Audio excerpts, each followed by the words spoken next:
আসসালামু আলাইকুম ওয়া রাহমাতুল্লাহি ওয়া বারাকাতুহু। আলহামদুলিল্লাহ নাহমাদুহু ওয়া নাস্তাইনুহু ওয়া নাস্তাগফিরুহ ওয়া নাউযু বিল্লাহি মিন শুরুরি আনফুসিনা ওয়া মিন সাইয়্যাতি আমালিনা। মান ইয়াহদিহিল্লাহু ফালা মুদিল্লা লাহু ওয়া মান ইউদ্লিলহু ফালা হাদিয়া লাহু। ওয়া নাশহাদু আন লা ইলাহা ইল্লাল্লাহু ওয়াহদাহু লা শারীকা লাহু ونشهد أن سيدنا ونبينا وشفينا وحبيبنا ومولانا محمد صلى الله تعالى عليه وصحبه أجمعين. أعوذ بالله من الشيطان الرجيم. بسم الله الرحمن الرحيم. إن رحمة الله قريب من المحسنين وما أرسلناك إلا رحمة للعالمين. ما كان محمد أبا أحد من رجالكم ولكن رسول الله وخاتم النبيين وكان الله بكل شيء عليما.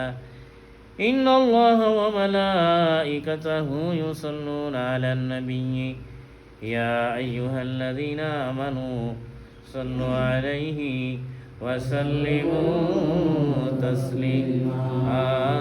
اللهم صل على سيدنا مولانا محمد وعلى سيدنا مولانا محمد.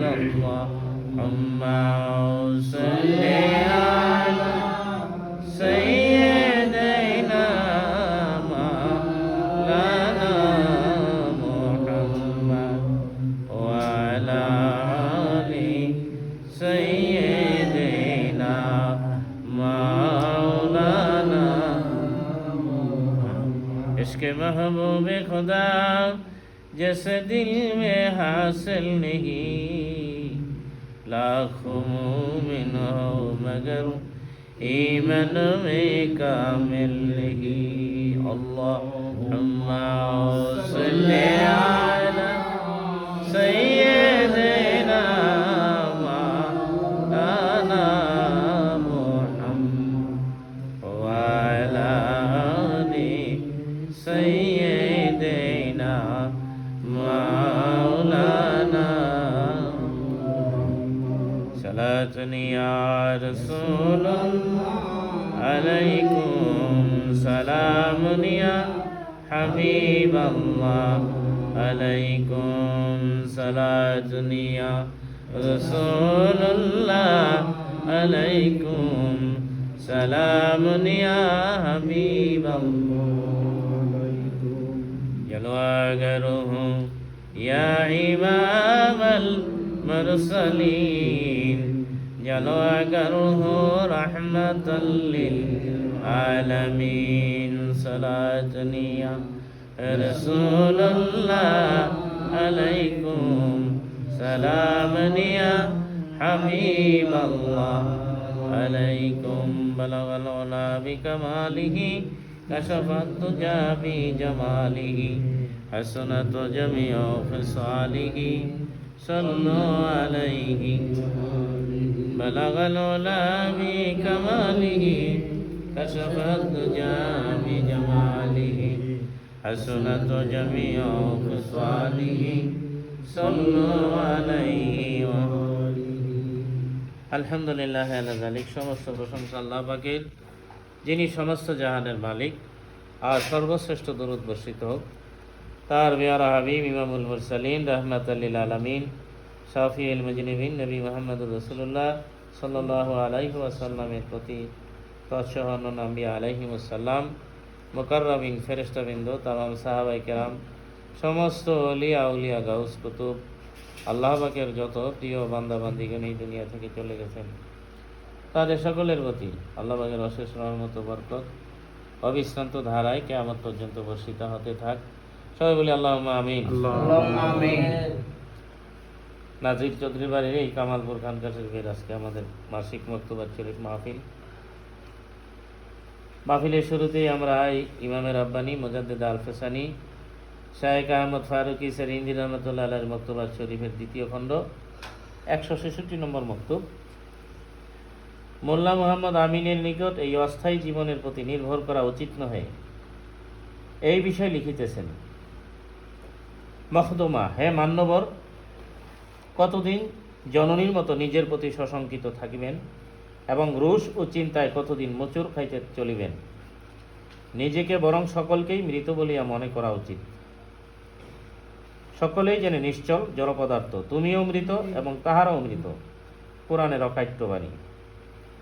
এই সামান্য অপসরসীয় কল্প বা অন্তঃকরণের বেধি প্রচুর জেকের দ্বারা বিদরিত করা কার্যসমূহের মধ্যে একান্ত আবশ্যকীয়। এই সামান্য অবসর জীবনরা যে হায়াত অল্প সময়ের যেটা মূল কাজ, যেটা ফরজ, যেটা ফরজে আইন। অন্তঃকরণের বেধি, অন্তঃকরণ মানে কল, বেধি মানে রোগ, প্রচুর জিকির দ্বারা বিদরিত করা। কলবের রোগ আল্লাহর অতিরিক্ত জিকির ছাড়া কলবের রোগ দূর হবে না। ডাক্তার, ইঞ্জিনিয়ার, হাফেজ, কারি, মাওলানা, মুফতি, ইমাম, খতিব, বক্তা, যে যত বড় যোগ্যতাধারী হোক, যত এলেম কালাম রাখুক, যত জ্ঞান বুদ্ধি রাখুক, কলবের রোগ দূর করতে হলে, কলবকে সুস্থ করতে হলে কি করতে হবে?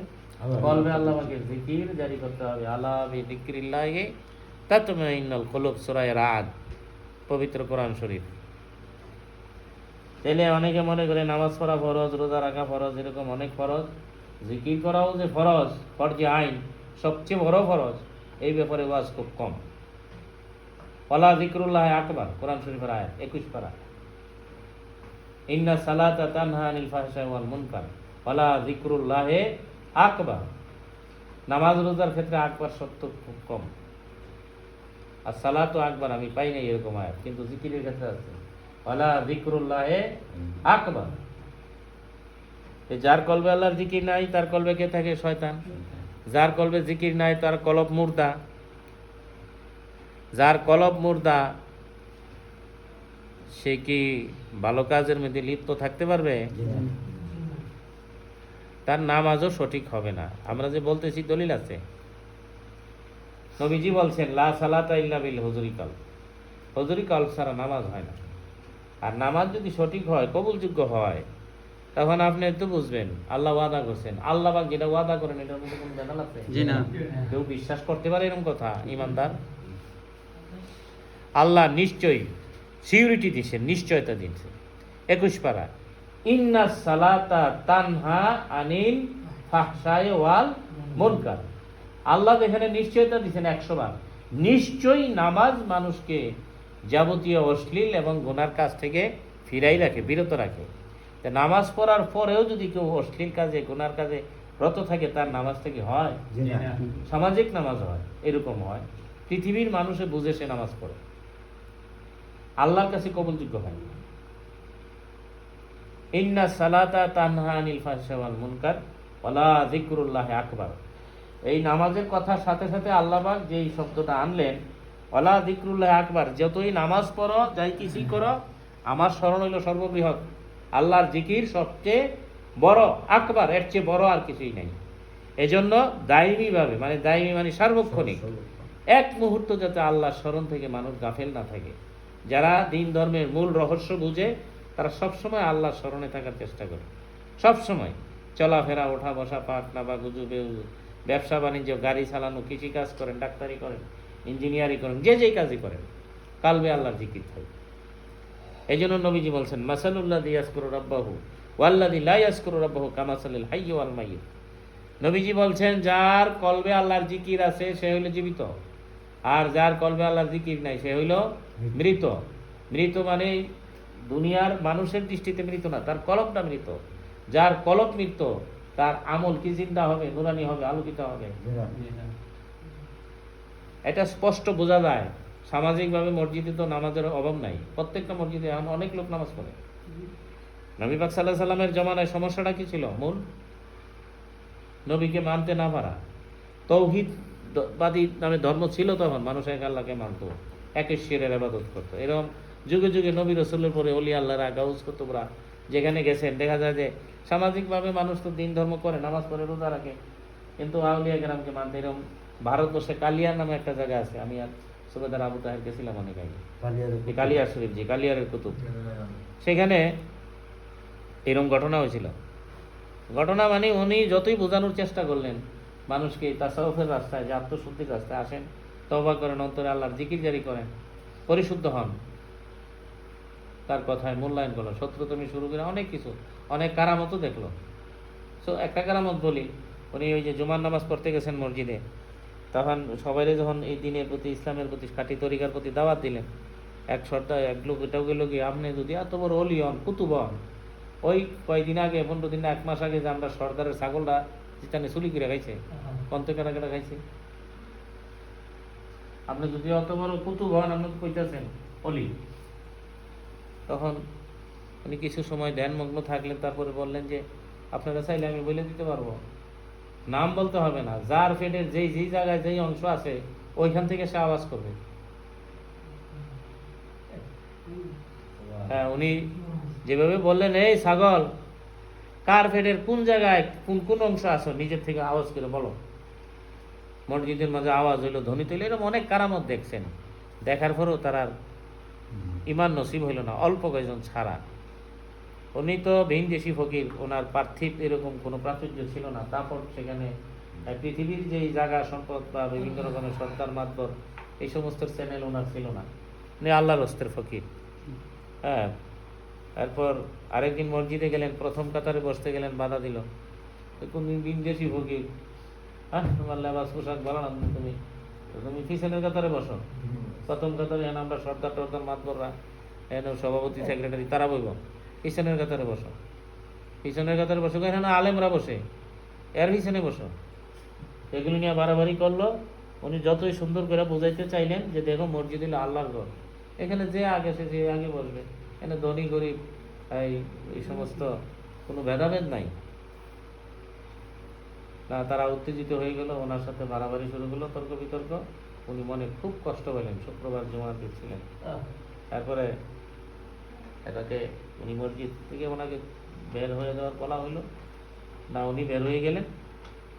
এবং তারা দাপট তো তারা সমাজের সর্দার মাতবর বলে, তো ভবিষ্যতে তুমি কোনোদিন আমাদের মসজিদে রাখবে না। অনেক মনে কষ্ট নিয়ে বের হয়ে গেলেন। নামাজ শুরু হইলো, খুতবা বললো, মুসল্লিগণ রুকুতে গেল, ওনার খুবের আগুন দাউ দাউ করে জ্বলে উঠলো, যে হ্যাঁ মসজিদ তুমিও রুকু করো। তারা লোক মুসল্লিরা রুকু করছে না, তুমিও রুকু করো। মসজিদ ভাঙ্গার সাথে সাথে তাদের উপরে পড়ে গেল, বহুত মানুষ ক্ষয়ক্ষতি হইল। আবার আগুনের আজাব, এগুলি হলে কিচ্ছা না, বাস্তব। এখনো গেলে আপনারা যারা যাবেন দেখতে পাবেন আর কি, যে ওইখানকার মানুষেরা কি পর্যন্ত ওনার দরবারকে শ্রদ্ধা করে, সম্মান করে, যারা ইমান আনে নাই, বিধর্মী যারা হিন্দু, তারাও। এই ঘটনাগুলো এই কারণে যে আল্লাহর ওলিরা যারা, বন্ধু যারা, তাদেরকে যারা মানে না, মূল্যায়ন করে না, তাদের হেদায়েত নসিব হয় না। মূলত জাহিরিভাবে যেই শরীয়ত বা দিন পালন করে, এগুলিতে সামাজিক আচার অনুষ্ঠান হয়। দিনের হকিকত রহস্য বুঝতে হইলে আলোকিত মানুষ যারা, যাদের কলবের মধ্যে হেদায়েতের নূর আছে, তাদের কাছে যেতে হবে।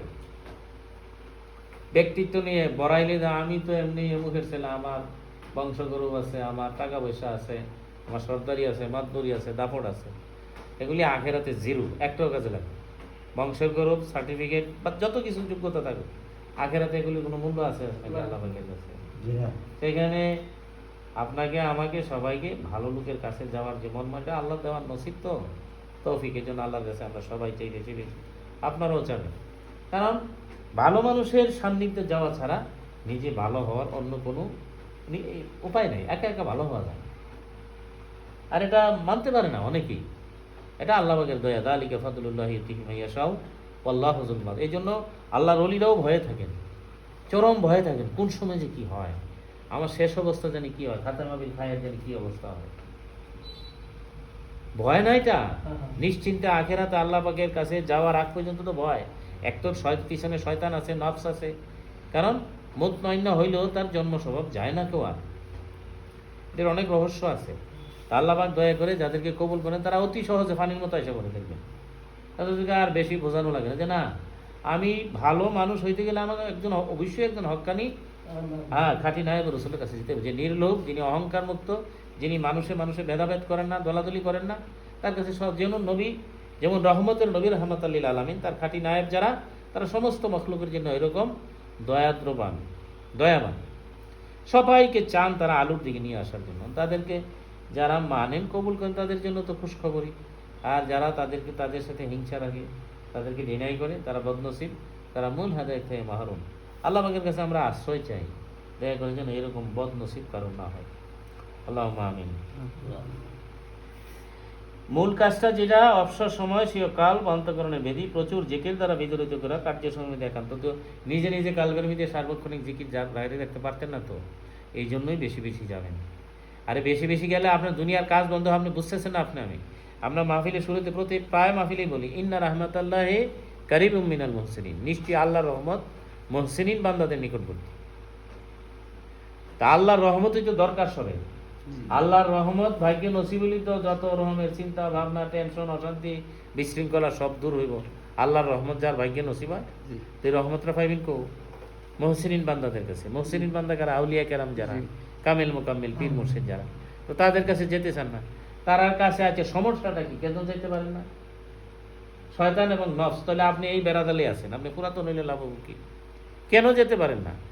হক্কানি আউলিয়া ফির মুর্শিদের কাছে যাবেন, আপনি কি কয়ে তুই আইতে গেলাম ফুটলা আনিস, আঙ্গুল লই আইস, আপেল লই আইস, আপেল আনিস, কই আপনারে সারা জীবন বলে না নিলে কোনো বলে না? তারা এগুলির দিকে তাকায়, তো যাবেন না কেন? বা গেলে কি হুজুরে হাতিয়া দেওয়া লাগবো? হাতিয়া খোঁজে আপনার কাছে, তাহলে কেন যাবেন না? বা এখানে যে থাকবেন খাইবেন টাকা লাগবো? তাও লাগতো না, তো ফি সাবিলিল্লাহ আল্লাহর রাস্তে তাও যাবেন না। মতলবটা কি? কে আপনারা আটকাইতেছে? আপনার আমার কালবে যে কিছু ভালো জিনিস জমা হবে, নূর, এই নূর জমা হওয়ার জন্য কোন উমার সদিকিন, আল্লাহর হুকুম যেটা যেটা সুন্নত সঠিক, আপনি যাই মিশতে হবে। তাইলে এটাকে জজবা বলে। জজবা মানে আকর্ষণ। আপনার কলবে আল্লাহকে পাওয়ার জন্য, আল্লাহর মহব্বত অর্জনের জন্য, হেদায়েত পাওয়ার জন্য যখন এই আকর্ষণ তৈরি হবে, ফোন টোন লাগবে না, ধাক্কা লাগবে না, নিজের থেকে একটা আকর্ষণ তৈরি হবে যে হুজুর আসছে, আমি খানকায় যেতে হবে, ডেলি যাব। মইনপুর বাজার যদি প্রত্যেকদিন ঘোষণা দেয় যে এই বড় মসজিদের গেটের এখানে দাঁড়াইলে 50,000 করে দেওয়া হইব, লাইন লোক দেখা হইব, দেখা হইব, থানাও তো ছেড়ে দিব। আল্লাহর ওলিদের কাছে গেলে কি 50,000 টাকার উপকার হইব মাত্র? আপনার তো দিলে এই বুঝতেই আসলে না। এক জামানা সাহাবাতে বা উলিয়া বেহেতের সালাত আদবেরিয়া। পৃথিবীর অর্থ সম্পদের প্রতি মানুষ এত আকৃষ্ট, যেই দুধ এখানে কামালপুর দুধ দিবে সে 50 টাকা, মইনপুর দুধ দিবে সে 500 টাকা, এখানে দুধ বেচবে কেউ? যেই বাজার এত বেশ কমায়, সবাই তো এখানেই জমবো। পৃথিবীর মূল্যায়ন না বুঝলেন না, সময় হারাই বলতে তো লাভ হবে না, লস তো হবেই না, প্রশ্নই আসে না। এই মুজাদ্দিদ আল ফিসানি রহমাতুল্লাহ অন্য বক্তব্যে বলছেন, ফকির দরবেশদের সাথে যারা খাপিয়ে গেল, তাদের সাথে উঠবোসকারী কখনো বদবক হয় না, দুর্ভাগ্যবান হয় না, তার সংসারে পেরেশানি, অশান্তি, বিশৃঙ্খলা এগুলি থাকবে না। আল্লাহর অলিদের সামনে আল্লাহ এরকম করে দিছেন। আল্লাহু আকবার, আল্লাহু আকবার। এরকম বহুত আছে, কারামত বহু আছে। কারণ আপনি আমি নিজে থেকে, মানুষ তার নিজের ভাগ্য পরিবর্তনে নিজে যদি চেষ্টা না করে, চেষ্টা করতে হবে। সূরা রাদ, আল্লাহ বা কোনো ব্যক্তি বা জাতির ভাগ্য পরিবর্তন করেন না যতক্ষণ না সে তার নিজের ভাগ্য পরিবর্তনের চেষ্টা করেন। চেষ্টা করেন, আগে আসেন, হিম্মত নেন। বাঁচবেন কয়দিন? আমি আপনি কয়দিন বাঁচবো? এখন মামুনুর রশিদ রহমতুল্লাহ আমাদের মহান মুর্শিদ চলে গেছেন, হাজার চেষ্টা করে তার বাহ্যিক এই সহমত নেওয়ার উপায় আছে? এই আফসোস, যখন কম্বোডিয়া গেছিলাম আরো 1 মাস থাকার জন্য বলছিলেন, আমি মৃত্যু পর্যন্ত আমার এই আফসোস আর কষ্ট আর যাবে না। কেন থাকলাম না? আমি চিন্তা করলাম আমার মতো সামনের বছর বিবিনিয়া সহ দুজন ওখানে থাকবে। পরের বছর তো হুজুর দুনিয়া থেকে চলে গেল। এই জন্য এই মনে এই কষ্ট বারবার আসে, আর 2-3 মাস, 1 মাস 2 মাস পর পরই মন খুব টানে ওই দিকে যাওয়ার জন্য। তো থাকতে মূল্যায়ন করেন। আপনারা এই এলাকায় গাইমপুর যে আপনাদের তরিকার খাদেম থাকে, তা আল্লাহ রহমতে জিন ফেতনি ভূতের রুগী যদি ভালো হয়ে জায়গা তাওয়াজ্জুর বরকতে, এই সহবতের মধ্যে কিছু বরকত আছে না? মামুনুর রশিদ রহমতুল্লাহ আলাইহির সহবতের কিছু রেশ আছে না? যে মনে হিম্মত আনেন, লস লাগবে না তো। দুনিয়ার কোনো ধান্দা নাই এখানে, বেশরীয়তি কাজ নাই, গান বাজনা নাই, নাচানাচি নাই, ফালাফালি নাই, পুরুষ মহিলার একত্রের কোনো ইয়া নাই, ওলামেলা নাই, যে পূর্ণ শরীয়তের অনুসরণ। বাধাটা কি? নফসের বাধা, শয়তানের বাধা। এটাকে অতিক্রম করতে হবে। মনে আপনার টার্গেট নিয়ে রাখবেন। আমরা যখন দুনিয়াদারি কাজ করি, ব্যবসা করি, একটা টার্গেট, একটা কাজের একটা সিলেবাস করে রাখি না। দোকানে মাল নাই, কাল্লা মাল আনার লাগে আমি রেডি দিব, বস্তা টস্তা টেয়া ওইটা রেডি করে কি করেন না? ক্যাট পাথর যারা লাগে কি সব কাজ কি রুটিনের বাইরে চলে? তাই না? এরকম একটা রুটিন করেন। হেলা ফেলা করলে ওই এরকমই ফয়েজ নিয়ামত পাবেন আপনি। কলবের মধ্যে পুরা গান্ধাই। ওই যে আমি কবিতাটা বললাম, আমাদের মহান মুর্শিদ লেখছেন, বাগানের সংবাদ, ভুল পুষ্প ফুটে আছে এ বাগানে হাজার হাজার, দু একটা ব্যতিক্রম আছে, বাকিগুলা নির্ভুল ভুল। তো জায়গায় গেলে বুঝতে পারবেন। এই জায়গায় যাওয়ার আগেই যাতে সংশোধন হই, আমাদের উপলব্ধি আসে, এজন্যই এত কথা বলা। এই অল্প সময়ের মধ্যে আল্লাহ তাআলার জিকির দ্বারা আভ্যন্তরীণ ব্যাধির চিকিৎসা করাই মূল উদ্দেশ্য। যে অন্তঃকরণ অন্যের প্রেমে ফাঁসা, তাহা দ্বারা মঙ্গলের কি আশা? 1000 বছরের ইমাম বলতেন, অন্যের প্রেম বুঝেন? যাহার অন্তর অন্যের প্রেমে ফাঁসা, তাহা দ্বারা মঙ্গলের কি আশা?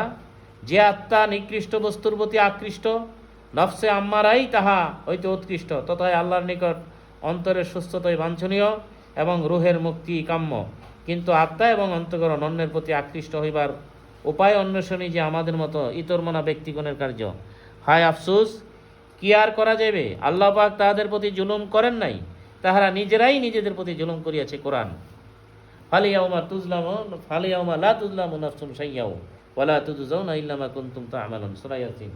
ওই দিন তোমাদের কারোর প্রতি অনুপরিমাণ কোনো জুলুম বা অবিচার করা হবে না। তোমরা যা করছো সেটার রেজাল্ট দেওয়া হবে। আপনি পৃথিবীতে আমি হুঁশ থাকা অবস্থায় এই কলবের বেধি আল্লাহর প্রেমে মহব্বতে ফানা হওয়ার চেষ্টা করি নাই। হুঁশ অবস্থায় পারেন না কলবের থেকে ছেলে মেয়ে, বিবি বাচ্চা, অর্থ সম্পদ, এই যে যার যার স্ক্রিন, খেত লাগানো, গাড়ি চালানো, ব্যবসা করানো, বাড়িতে পারেন নাই সার্কেল থেকে। তাহলে আপনি কিভাবে আশা করেন যখন সাকরাতুল মউত শুরু হবে, আজরাইল আলাইহিস সালাম আসবে কষ্টসহ, যন্ত্রণাসহ, তা আপনি এই আকর্ষণ ছাইরা আল্লাহর মহব্বত নিয়ে আখিরাতে যাবেন? একটা বুদ্ধিমান জ্ঞানী ব্যক্তি এরকম আশা করতে পারে? মন্দ করে ভালো আশা মনেতে রাখে না। আঙ্গুর ফুল কখনো জাম গাছে ধরে না। हर गिरी ये देने के तैयार है, जो ना मांगे उससे यो बेजार है। আল্লাহর দরবারে তো অসংখ্য নিয়ামত, কোনো অভাব নাই, সেখানে অভাব বলতে কিছু নাই। হার গেরিয়ে দেনেকে, তিনি দেওয়ার জন্যই প্রস্তুত। जो ना मांगे उससे यो बेजार है, যে না চাইলো আল্লাহ তার প্রতি, দাদা তুমি চাইলে না কেন? চাওয়ার মধ্যে কি চান? মোনাজাতের মধ্যে বলেন তো, কে কি চান?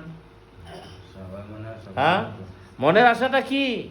বায়াত হওয়ার পর সাদরা শরীফকে দেওয়া হয়, জিকির করেন 100 বারের পরে, দোয়া পড়েন একটা উর্দুতে, ইয়া ইলাহি মকসুদ মেরা তুহি, রেজায়ে তেরি, মুস্কু রহমত, মোহব্বত ও মারিফত নসিবাত কর। ইয়া ইলাহি, হে আমার আল্লাহ, মকসুদ মেরা তুহি, আমার উদ্দেশ্য একমাত্র তুমি, রেজায়ে তেরি, তোমার সন্তুষ্টি, মুস্কু রহমত, তোমার রহমত, মোহব্বত, মোহব্বত মানে তোমার ভালোবাসা, মারেফত তোমার পরিচয়, নসিবাত থাকুন আমার ভাগ্যে তুমি দান করো। কই এখানে কি চাইছেন আমার 100 কোটি টাকা হোক? না। হ্যাঁ, আমার 10 খানি খেত হোক? তরিকা আপনার এই শিক্ষা দিছে? যেই দুনিয়া ফানা হয়ে যাবে, ধ্বংস হয়ে যাবে, কুল্লু মান আলাইহা ফান ওয়া ইয়াবকা ওয়াজহু রাব্বিকা যুল জালালি ওয়াল ইকরাম। এরকম কোরআন হাদিসে যত কথা আছে, সমস্ত পৃথিবীটার মূল্য আল্লাহ পাকের কাছে একটা মাছির ডানার বরাবর মূল্য হইলে আল্লাহ পাক কোনো কাফের মুশরিককে এক ঢুক পানি খাওয়াইলেন নইলে, তো মূল্য নাই তো কিছু এটা। কিন্তু এটা আপনার আমার কলবে উপলব্ধি আসছে, যারা আসতেছে তারাই মহা সৌভাগ্যবান। আল্লাহ পাকের কাছে তৌফিক চাই। আমরা শেষ করে দিচ্ছি মক্তটা পাঠ করে। দ্বিতীয়ত, স্বীয় দৈহিক দুর্বলতার জন্য চিন্তা করিবেন না, আল্লাহ চাহে সুস্থ হয়ে যাবেন, আমি সেই দিক হইতে নিশ্চিন্ত আছি। আপনি এই ফকিরের পরিধেয় বস্ত্র যাহা চাহিয়াছিলেন তাহা পাঠান হইল, উহা পরিধান করিয়া ফল লাভের অপেক্ষায় থাকিবেন। উহা প্রচুর বরকতপূর্ণ। কাহিনী বলিয়া যাবা জানিবে ইহায়, তাহার নিকট ইহা কাহিনীর প্রায়। নগদ সম্পদ সম যে করে যতন, সেই তো পুরুষ বটে মানব রতন। যে ব্যক্তি হেদায়েতের পথের অনুগামী এবং হযরত মুহাম্মদ মুস্তাফা সাল্লাল্লাহু আলাইহি সাল্লামের দৃঢ় অনুসরণকারী, তাহার প্রতি সালাম শান্তি বর্ষিত হোক। এখানে শর্ত আছে, যে ব্যক্তি হেদায়েতের পথের অনুগামী এবং হযরত মুহাম্মদ মুস্তাফা সাল্লাল্লাহু আলাইহি সাল্লামের দৃঢ় অনুসরণকারী, হালকা অনুসরণ বুঝেননি? কেউ একটা সুন্নত ছেড়ে দিল, মুস্তাহাব ছেড়ে দিল, ওয়াজিব ছেড়ে দিল, গাফলা করলো, তার জন্য এই হেদায়েতের দোয়া না। এই জন্য আমি দোয়ার সময় আমার তরিকার ইমামের এই সুন্নত অনুযায়ী আমি মোনাজাতে কেউ এটা হকিকত না বুঝলে কিছু করার নাই। যারা অবিকল আমার মহান মুর্শিদ আল্লামা মামুনুর রশিদ রহমতুল্লাহ আলাইহির পূর্ণ সুন্নতের অনুসরণ করে, তাদের প্রতি আল্লাহ তুমি খাস রহমত বরকত দাও, তাদের কাজের মধ্যে গায়েবী মদত দান করো। ঠিক আছে নি দোয়াটা? যারা অর্ধেক অনুসরণ করে আর অর্ধেক করে না, তারা এই খাস দোয়া শামিল হবে না। দোয়া সবার জন্য করা জায়েজ আছে, মাসলা যদি বলে। তরিকার ইমামের চেয়ে কি আমরা বেশি বুঝি? তরিকার ইমাম দোয়া করলেন এইভাবে, যারা নবী পাক সাল্লাল্লাহু আলাইহি সাল্লামের সুন্নতের দৃঢ় অনুসরণ করেন, তাদের প্রতি সালাম। হ্যাঁ, স্পষ্ট ক্লিয়ার বলে দিচ্ছে। কাজেই সময় আমাদের সংক্ষেপ, কে কখন চলে যাই জানি না। মহা নিয়ামত আল্লাহ পাক আমাদেরকে দান করছেন এই খাস মুজাদ্দিদিয়া তরিকা, মহান মুর্শিদ আল্লামা মামুনুর রশিদ রহমতুল্লাহর মাধ্যমে। তিনি পর্দা করছেন তার যোগ্য খলিফাবৃন্দ যারা আছেন, যারা অবিকল দৃঢ়তার সাথে তার পূর্ণ অনুসরণ করেন, তাদের যে কোনো একজনের সাথে এরকম গভীর মহব্বতের ভালোবাসা সম্পর্ক। আর যারা পূর্ণ অনুসরণ করে না, তাদের থেকে পরিপূর্ণ ফয়েজ নিয়ামত আশা করা যায় না। সত্য বলতে তো কোনো দ্বিধা নেই। কাজেই দৃঢ়তার সাথে হিম্মত নিয়ে কাজ করেন, অন্তর্মিলিয়ে জজবা আকর্ষণ তৈরি করেন। পৃথিবীটা কর্মেরই জায়গা। আপনাকে আমাকে রুটিন করতে, মানুষ স্বাধীন তো, এই জন্য মানুষের বিচারও খুব কঠিন। হ্যাঁ, স্বাধীন না, বুঝছেন নি? এটা অসংখ্য এই পৃথিবীর যত নেয়ামত মানুষের জন্য তৈরি করছেন আল্লাহ। আল্লাযী খালাকালাকুম মা ফিল আরদি জামিআ। এটা গভীর চিন্তা করছে? দৈনিক কত নাজ নেয়ামত ভক্ষণ করছি, কতগুলা জান আমাদের জন্য জান দিচ্ছে। চিন্তা করি আমরা, ফিকির করি, কত হাঁস মুরগি গরু ছাগল এই যে নিয়ামত আমরা এই ভোগ করতেছি। আল্লাহু আকবার। এই সমস্ত কিছু আল্লাহ পাক আমাদের অনুগত করে দিয়েছেন। কি রহস্যময় দিন রাত্রি পরিবর্তন। কারোর ক্ষমতা আছে দিনকে থামানো, রাত্রিকে থামানো? তুলিজুল লাইল, এগুলির হিকমত চিন্তা করে না? মনের মধ্যে আসে না এগুলা? আল্লাহু আকবার। আল্লাহ, আমি যাচ্ছি, তারপরে আমার যেই জীবনের এই যে সার্কেল পরিক্রমা, এক সময় শিশু ছিলাম, বড় হইলাম, পুরা যৌবন আসলো, অনেক শক্তি ছিল, এখন আস্তে আস্তে দুর্বল হয়ে কোথায় যাচ্ছি, তারপর আর কয়দিন বাঁচলে কী অবস্থা হবে, আমার পরিস্থিতি কি ভালো হবে? আর সত্যি পেলে আমি তো যাচ্ছি নিশ্চিত। কার কাছে যাবো? আমি আল্লাহর কাছে যাবো। ইন্না লিল্লাহি ওয়া ইন্না ইলাইহি রাজিউন। তাইলে সে যিনি আমার সবচেয়ে আপন, তাকেই ভুলে রইলাম। ইয়া আইয়ুহাল ইনসানু মা গাররাকা বিরাব্বিকাল কারীম। এই হকিকতের রহস্য ভালোভাবে কাজ করেন। ওয়াজ দ্বারা সব জিনিস হয় না তো, কাজ করেন, সহবতে আসেন। কেউ যদি মনে করেন হুজুর তো মাসে মাসে একবার আসে, দেখা হয়, ওটা আমভাবে হয়। তরিকত তাসাউফপন্থী আত্মশুদ্ধির যারা চর্চা করে তাদের জন্য সফর করা জরুরি, ওয়াজিব। সফর করতে হবে। কুল সিরু ফিল আরদ। আল্লাহ পাক বলছেন কুনু মা সাদিকিন, তুমি যাও।